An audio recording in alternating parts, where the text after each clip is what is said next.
Oh, kenapa kacamata Anda ada di sini? Anda tadi khotbah sebelum saya. Ya. Yerusalem baru, Pak. Bapak dulu ada Bapak. Saya nyusul. Oh, belum waktunya. Ya, memang tanpa Pak Hosea ini PBS sepi ya, Pak ya.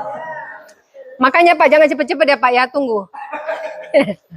Oke, sebenarnya apa namanya, kalau Natal itu kasih judul harus keren toh. Sebenarnya judul yang mau saya kasih itu kere tapi keren. Tapi kalau judul kayak Natal kok nggak bagus. Jadi sebenarnya last but not least. Karena saya guru bahasa Inggris, setidaknya PBS harus judulnya bahasa Inggris. Les itu artinya apa?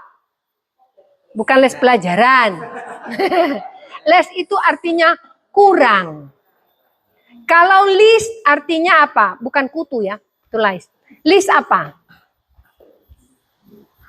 List itu istilahnya yang paling kecil, yang terkemudian ya. Jadi sebenarnya bahasa yang paling bagus untuk dipakai itu, kalau bahasa Inggris memang sering dipakai ini last but not least. Tapi daripada sukses nanti PBS-nya kan kere tapi keren.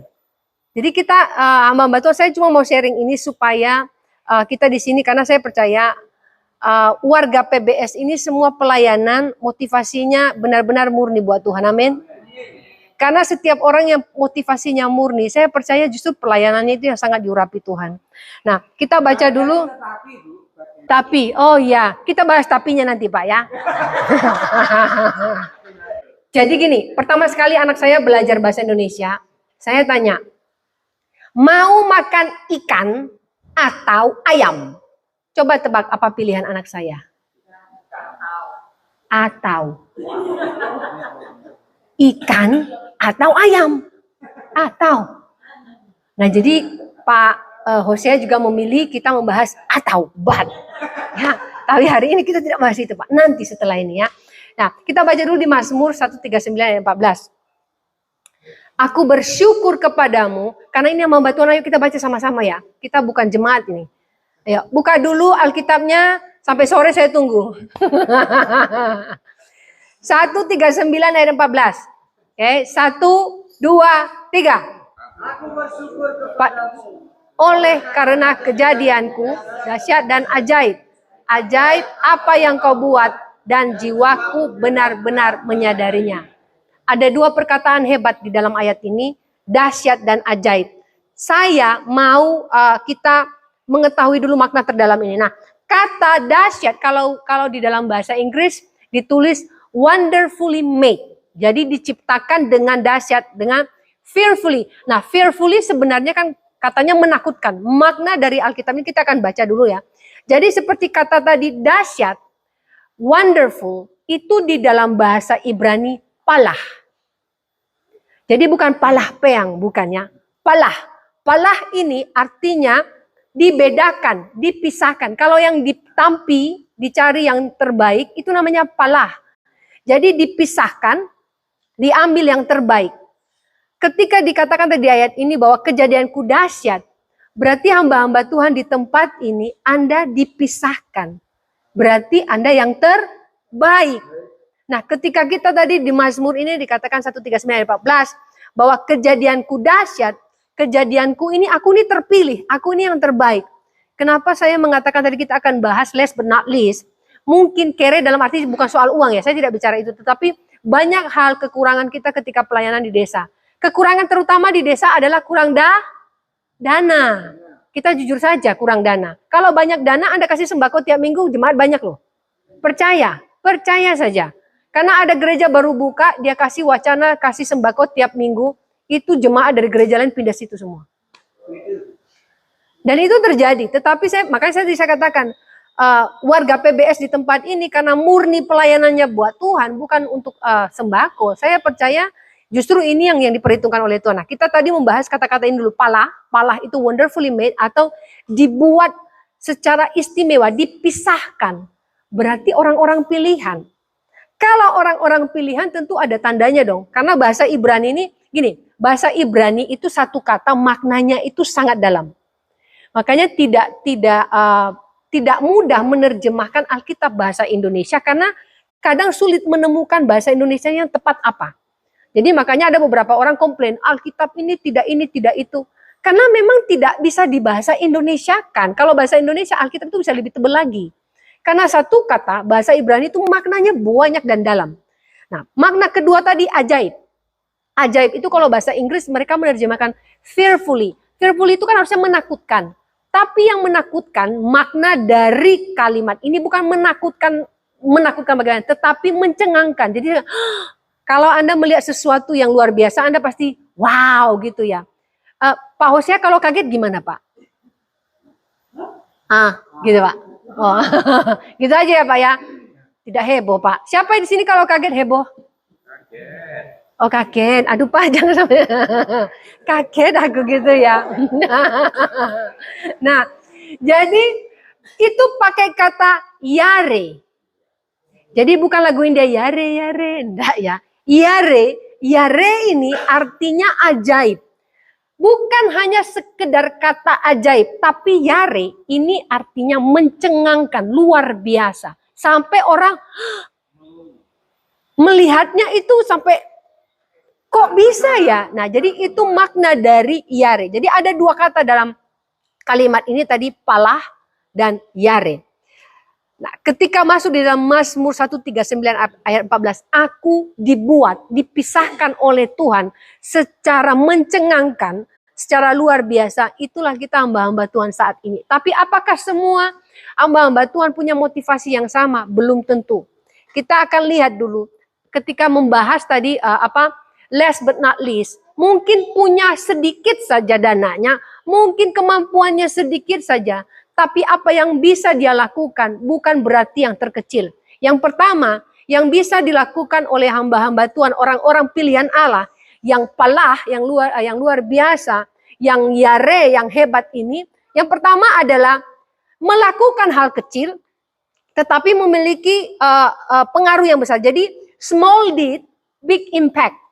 Jadi apa yang dia lakukan ini kecil menurut orang. Misalnya seperti ini.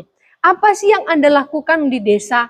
Ya apa ya, visitasi ya, berdoa ya, ya ada doa tengah minggu ya begitu. Coba kalau dibandingkan dengan pendeta di kota. Hari Senin ya hari liburnya pendeta lah. Tapi kan ada hari diajak jemaat keluar, gantian kalau hari Senin. Hari Selasa ada doa itu. Hari Rabu ada meeting ini. Hari ini, semua penuh. Saking sibuknya, semua itu dianggap seperti pelayanan. Tetapi apakah membuahkan hasil, memberikan impact yang besar? Belum tentu.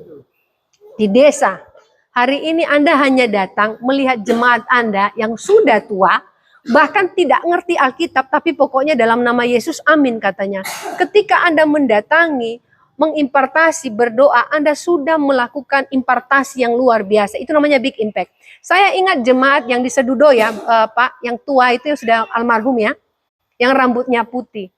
Berapa kali memang tidak pernah ibadah, tapi setiap kali saya lihat Bu Esti kirim foto, saya bilang mungkin tidak paham banyak tentang firman, tapi ketika datang dikunjungi, didoakan, mereka bahagia, bersuka cita. Dan bagi saya itu big impact yang bisa dilakukan oleh hamba Tuhan yang tadi namanya adalah palah, hamba yang terpilih. Kalau saya bercerita, saya tidak menjelekkan, tidak juga mengatakan semuanya. Kalau di kota sudah tidak ada yang namanya visitasi. Jadi kalau di kota ini kebalik, bukan pendeta yang datangi jemaat. Jemaat datangi pendeta ngajak makan. Tapi terkadang yang ngajak pokoknya yang paling banyak duitnya. Jadi itu terus. Jadi ada satu orang bisa menguasai satu pendeta. Tapi tidak di semua gereja. Akhirnya pelayanan ini stuck pada 1, 2, 3 orang saja. Meskipun ada yang mengatakan kalau di kota kan mungkin juga tidak bisa, Bu. Jemaatnya ada yang 300, ada yang 500, ada yang 1000, kan visitasi tidak bisa. Tapi saya balik pada makna yang tadi small deed. Karena terkadang dikatakan, apa sih yang bisa Anda lakukan di desa dalam pelayanan? Kok jemaatnya begitu-begitu saja? Berarti Anda tidak berhasil. Harus kita lihat ketika kita dipisahkan tadi, menjadi orang pilihan Tuhan. Hal kecil yang bisa kita lakukan sudah bisa mengimpartasi sesuatu, itu sangat berharga di mata Tuhan. Bukan soal jumlah yang akan bertambah tiap bulannya. Daripada Anda bertambah tiap bulannya, Anda mencuri jemaat orang, itu tidak berkenan di hadapan Tuhan.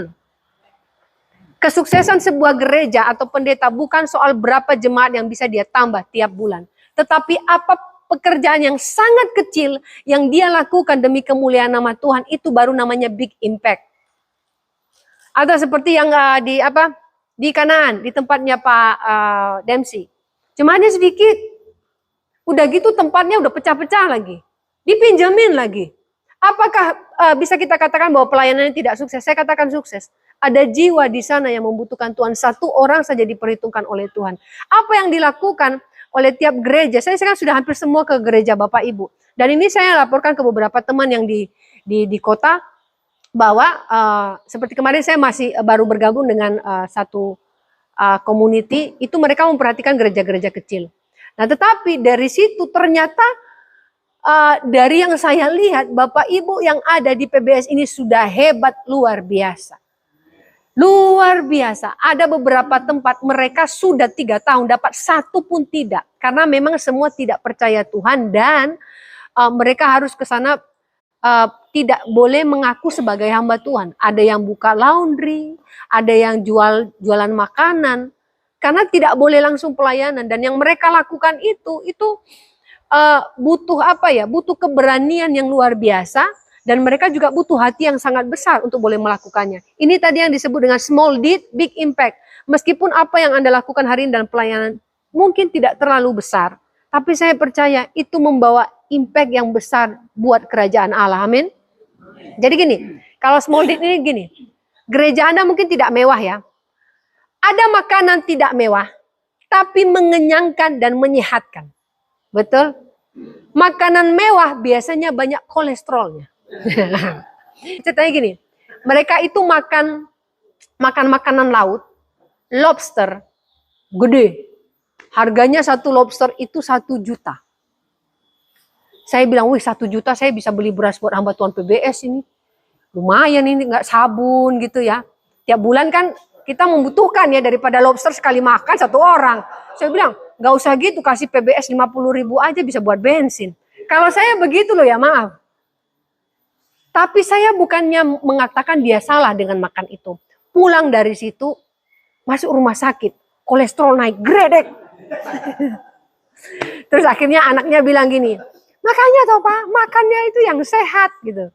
Jadi biasanya dia disuruh makan itu kayak tahu, kayak ini. Tapi kan mau yang enak. Ya gitu ya. Makanya orang-orang Kediri ini hebat karena semua makan tahu. Orang Kediri ini pintar-pintar loh, semua tahu. Semua tahu. Tidak ada yang tidak tahu. Semua tahu. Nah, tapi ketika itu makanan yang tidak mewah, mengenyangkan dan menyehatkan, ini yang dilakukan oleh gereja-gereja kecil. Apa khotbah Anda setiap minggu? Mungkin tidak ada kristologi, eskatologi, apologi dan logi lainnya, tetapi ketika khotbah Anda itu berisi, menyehatkan, mengenyangkan rohani, itu sudah luar biasa impactnya buat kerajaan Allah. Nah ini tadi yang namanya last but not least, kere tapi keren. Kere dalam arti bukan kere uang ya. Mungkin kere yang saya maksud di sini adalah banyak kekurangan. Mungkin Anda sekolah teologinya ya, sekolah teologi kecil bagi orang beberapa. Itu STT apa ya? Saya pernah itu kalau ditanya, iya tapi STT ini bagi saya apapun STT-nya 12 murid Yesus tidak masuk STT. Tapi mereka bisa melayani Tuhan. Amin. Jadi di sini pola tadi yang terbaik. Ketika Bapak Ibu khotbah menyampaikan firman Allah, memberikan makanan yang sehat, itu sudah palah yang terbaik. Karena Tuhan memilih hamba-hamba yang terbaik. Tapi ada satu pertanyaan. Kalau memang memilih hamba-hambanya yang terbaik, kenapa Tuhan terkadang meluaskan hamba Tuhan sakit atau kecelakaan? Ada yang bertanya kepada saya begitu. Saya katakan tidak ada ayatnya yang namanya hamba Tuhan itu kayak debus. Kalau kebakar tidak kebakar. Kalau orang semua kena corona dia tidak kena corona. Tidak ada. Yang namanya sakit ya sakit. Paulus aja punya penyakit tuh. Apa katanya duri dalam daging. Ada yang bilang duri dalam dagingnya itu dia punya anak tiri. Mana ceritanya nggak ada historinya. Tapi diceritakan bahwa dia punya penyakit. Cuma kan tidak jelas gitu loh ya. Hanya saja beberapa buku mengatakan ya dia ada penyakit, ada sesuatu gitu loh. Jadi kita juga hamba Tuhan jangan berpikir bahwa kalau kita memang yang terbaik, kenapa Tuhan lakukan ini? Itu yang saya katakan kemarin. Salah satu ciri khas dari hikmat adalah memiliki pengalaman yang kaya. Jadi pengalaman pahit dijadikan pengalaman sebagai hikmat. Kalau kita tidak punya pengalaman yang pahit, kita tidak akan belajar yang namanya hikmat. Karena hikmat itu ditajamkan dari pengalaman. Manusia yang tidak mau punya proses dan pengalaman akan sulit mendapatkan hikmat. Jadi Bapak Ibu PBS yang pelayanan di desa, kalau Anda berdoa minta hikmat berarti Anda siap dengan proses yang keras. Proses yang sakit. Itu yang namanya hamba. Doulos. Tetapi dikatakan tadi palah yang terbaik, iare, mencengangkan. Karena apapun yang akan kita lakukan, itu sangat mencengangkan karena mengimpartasi sesuatu yang besar. Yang kedua dari makna ini tadi, palah dan iare ini adalah slow but sure. Ya, bahasa Inggris lagi. Pelan tapi pasti, bukan pelan tapi lelet ya. Pelan tapi pasti. Jemaatmu tahun ini ada bertambah? Enggak ada. Aku bertambah 5. Iyalah dari gereja sebelah misalnya. Pelayan musikmu ya apa? Pelayanku lengkap semua. Enggak ada yang nyanyi pendetanya, yang main musik pendetanya. Ya kayak Pak Demsi kan kadang-kadang main musik sendiri, khotbah sendiri ya Pak ya. Nah, bagi saya itu luar biasa. Dia bisa melakukan segala hal. Bukan karena dia hebat, tetapi karena palah dan yare tadi. Diciptakan Tuhan dengan dahsyat dan ajaib. Bapak Ibu juga di tempat ini. Tidak di tempatnya Pak Ferry, pemain musiknya malah Bapak yang main gitar itu terus Pak ya. Pak siapa namanya itu yang orang timur itu. Saya sampai ingat, tetapi apakah beliau tidak sukses untuk punya jemaat yang bisa bermusik? Tidak, karena bukan itu patokan sebuah gereja yang sukses. Nah, slow but sure ini adalah dalam pelayanan gak usah buru-buru membandingkan diri dengan kesuksesan gereja lain. Aduh kok dia ya lebih cepat loh pertumbuhannya gini. Apakah karena dia lebih hebat dari Anda? Tidak. Tiap orang punya porsi masing-masing. Bukan berarti Anda mempercayakan Anda 1 talenta, Anda tidak berharga. 5, 3, dan 1 semua berharga di mata Tuhan. Yang penting bertanggung jawab. Yang penting visi misinya itu visi misi Tuhan, bukan visi misi pribadi. Jadi gini, slow but sure ini, pelan tapi pasti, itu tidak punya target. Jangan buat target di gereja yang membuat Anda depresi. Misalnya, pokoknya tahun ini harus ada pertambahan jemaat 20. Ada gereja bilang, pokoknya tiap 1 bulan kita harus dapat 300. 300 dari mana? Tetangga sini loh hanya 300. Jemaatmu misalnya sudah 50. Nah 300 ini mau ambil dari mana? Berarti dari jemaat orang. Jadi jangan bikin target yang tidak masuk akal meskipun katanya beriman. Beriman boleh tapi jangan konyol. Jadi gini, jangan kasih target kepada Tuhan. Tapi puji Tuhan di sini, ada yang jomblo sih. Kalau yang jomblo kan kasih target. Tuhan tahun depan aku mau menikah. Yeah. Jangan ditarget, nanti buru-buru dapatnya nggak pas. Sabar Pak Ferry, Pak Hendra. Pak Ferry termasuk ya? Yeah. Cia. 2 tahun lagi. Weh, sip. Wah. Ingat PBS diundang semua Pak ya. Terus Pak bilang amplopnya tulis nama supaya tahu berapa dia sumbang. Jangan pelit-pelit sesama PBS ya. Ya. Jadi pelan tapi pasti ini bicara bukan target tapi konsisten. Ketika 1 tahun ini Anda belum ada pertambahan jemaat tapi konsisten melayani Tuhan. Jangan patah hati, jangan kecewa. Ketika Anda memang meminta ada bantuan atau apa, tidak dibantu nggak apa-apa. Tapi satu hal saya ingatkan ya, warga PBS saya beritahu, saya sudah ikut beberapa meeting orang-orang yang suka menyumbang di desa. Kekecewaan mereka kepada hamba Tuhan di desa adalah, pertama, ini saya beritahu, ketika meminta, itu maaf, kata mereka tidak tahu diri.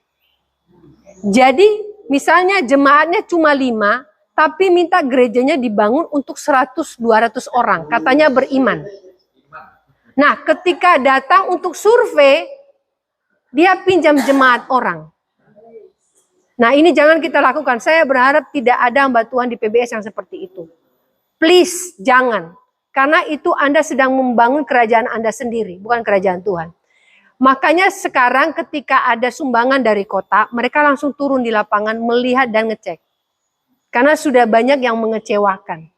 Nah ini karena saya kemarin baru ikut meeting juga itu beberapa. Dan mereka bilang, kita sekarang tidak mau Bu. Kita sudah mengalami pengalaman pahit dan maaf loh ya, banyak pendeta sekarang menipu. Nah ini jangan sampai. Jangan sampai kita jadi pendusta, tapi kita pendeta. Kalau memang kita punya target, Tuhan aku mau gerejaku setidaknya lebih proper tahun ini. Berdoa, tidak meminta-minta. Saya sampai hari ini berdoa untuk PBS. Salah satunya untuk Kanaan ya, bukan karena GSJA. Termasuk Jegle saya berdoa. Termasuk gereja Bapak Ibu. Doa saya seperti ini. Kalau memang jemaatnya nanti sudah solid, pasti Tuhan sediakan. Amin Kanaan. Saya percaya itu. Dan saya tidak mau bilang ya, ada beberapa dari sini, maaf saya beritahu, yang token listriknya dibayari itu bukan saya, itu persetujuan yayasan. Dan jumlah yang mereka kasih bukan saya yang putuskan, karena mereka yang putuskan. Saya hanya mencoba berbicara apa yang hamba-hamba Tuhan butuhkan di tempat ini. Tetapi saya katakan tidak ada dari anggota PBS yang minta. Jadi kita jangan termasuk di dalamnya. Jadi kalau ada bantuan pun nanti puji Tuhan, jadi mereka tahu karena kita tidak meminta. Jadi kalau ada misalnya mereka mulai, Bu kita mau bayar tokennya dulu. Oh enggak apa-apa, saya terima. Ada yang nggak mau terima? Kasih ke saya saja. Saya kan cuma dilewatin aja. Saya biasanya cuma forward, jadi tidak melalui saya. Nah itu yang tadi dikatakan bahwa slow but sure. Jadi biar pelan tapi pasti. Bukan target tapi konsisten. Itu ya yang kedua ya.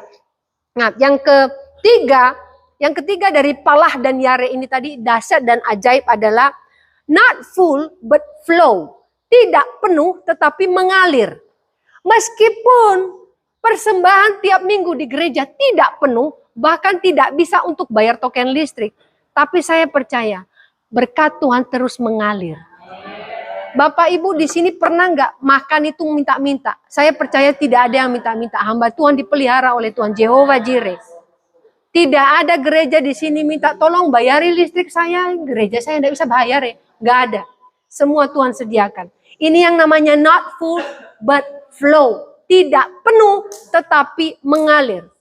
Mungkin dana gereja tidak penuh. Mungkin bahkan tidak ada yang kasih persepuluhan. Mungkin persembahannya 2.000 loh.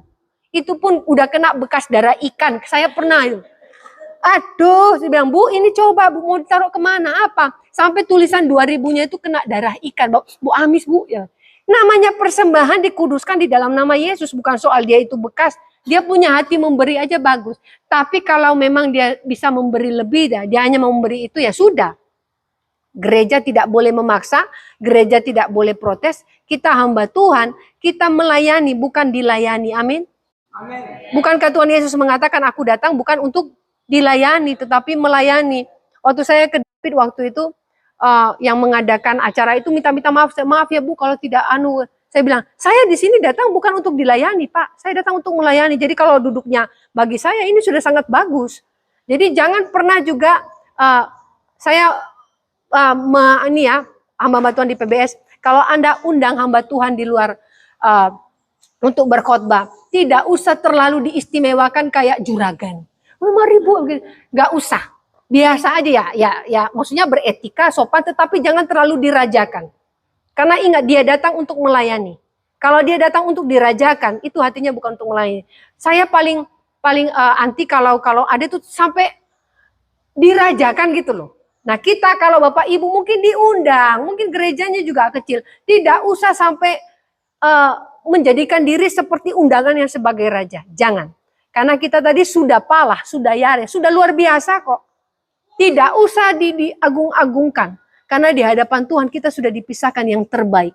Kita yang dahsyat, kita yang ajaib. PBS hari ini 3 hal ini perenungan buat kita. Kenapa? Karena gereja-gereja Bapak Ibu ini masih di desa. Jemaat Anda mungkin tidak sampai, ada yang sampai 100 di sini. Rasanya nggak ada ya? Pak ini ya, Pak. Belum ya Pak ya? Belum.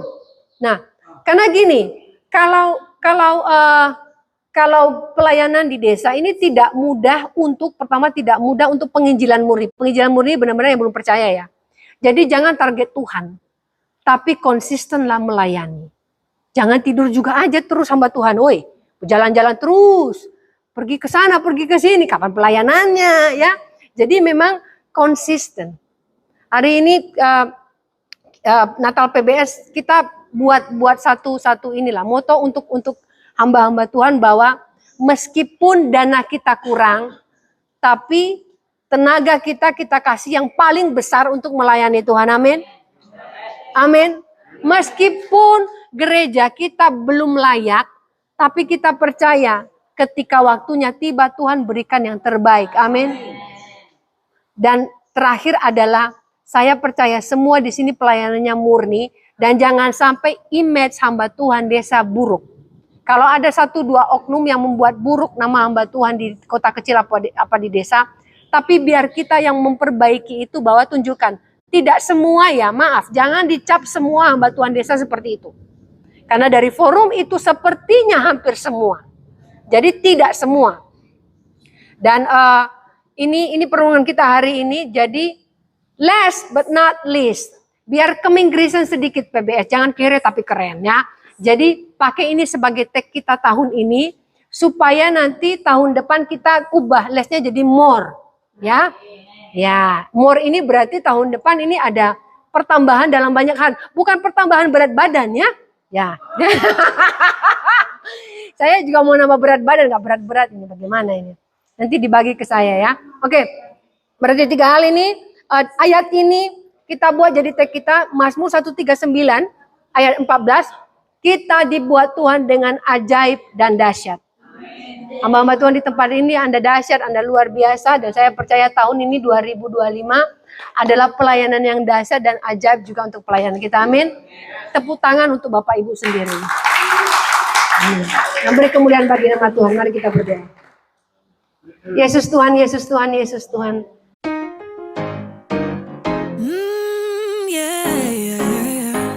With foes on my left and fears on my right, they think that I'm all by myself in this fight, but they do not know the infinite size of the God who is by my side. Hey, under fire, but my Goliath standing in the shadow of the Almighty. I ain't lying, just testifying. Man, I'm talking about a big God, big God. When trouble comes around the way, only remedy for big odds is a big God. Ain't nobody gonna shake my faith. No, I'm not afraid. Throw my hands up in praise for the times that He pulled me through. I'm counting on a big God that they can't stop.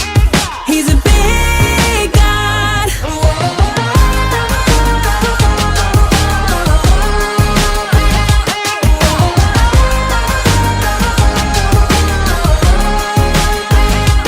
Why in the world would I worry away when I know that He holds my world in His hands? The monsters I face don't make me afraid when I know